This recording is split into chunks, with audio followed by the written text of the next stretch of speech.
Garuda bangkrut memang karena negara tidak bisa berbisnis dan tidak boleh berbisnis. Itu karena BUMN adalah cara kelola aset negara yang salah. Begini maksudnya, kalau rakyat yang jadi pasar, maka tidak boleh asing atau pemerintah yang mengendalikan suplainya. Oke, sebentar. Kita harus berusaha menjelaskan sisi ekonomi BUMN dari kacamata lainnya. Sungguh, berat memang kalau pemahaman sosialis sudah masuk ke dalam pikiran bawah sadar banyak masyarakat, terutama para politikus yang arah politiknya ke kiri, ke sosialis. Bisnis itu akan berjalan baik kalau yang menjalankan adalah mereka yang berpikiran liberal atau bebas. Kita bukan anti-sosialis yang pemerintahnya mengendalikan rakyatnya dengan kekangan yang ketat, di mana itu adalah tingkah sosialis kuno yang dianut banyak aliran partai politik di Indonesia dengan bungkusan nasionalis sosialis. Istilah politiknya ini harus diluruskan pemahamannya. Nasionalis liberal lebih lincah daripada nasionalis sosialis di dalam membangun ekonomi negara. Bahkan Newman mengambil aliran politiknya adalah nasionalis patriotis yang lebih agresif ekonominya sampai ekspansi ke luar negerinya negara bantu full. Pemahaman ekonomi patriotik nasionalis adalah tengah bawah. Baik, kita jelaskan sekali lagi pemahaman politik dan ekonomi dari kaum Newman. Bayangkan ada 4 kolom di depan Anda sahabat. Sisi kiri atas A, kanan atas B, kiri bawah C, dan kanan bawah D.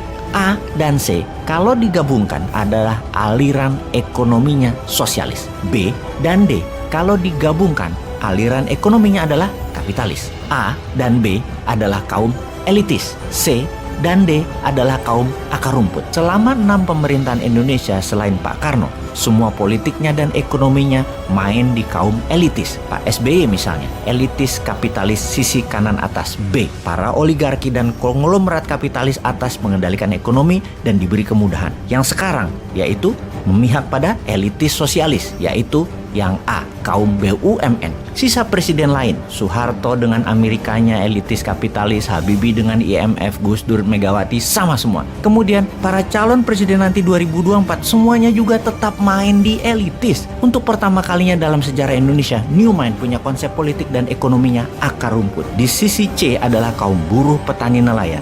Di sisi D adalah UKM. Ini jelas berlawanan dengan saat ini.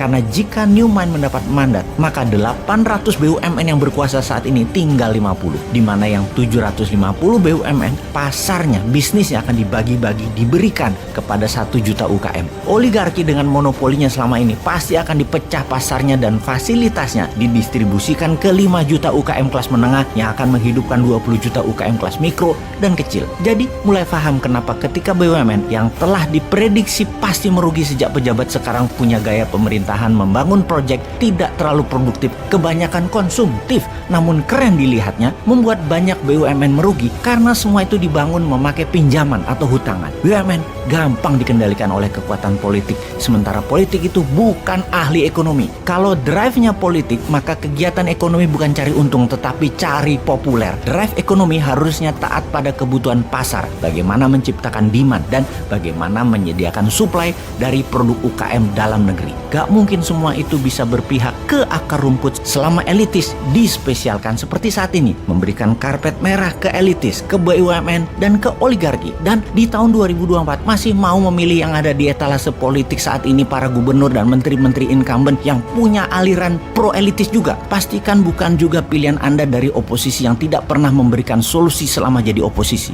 Jadi pilihan sahabat semua, hanya Newman yang beda. Cek.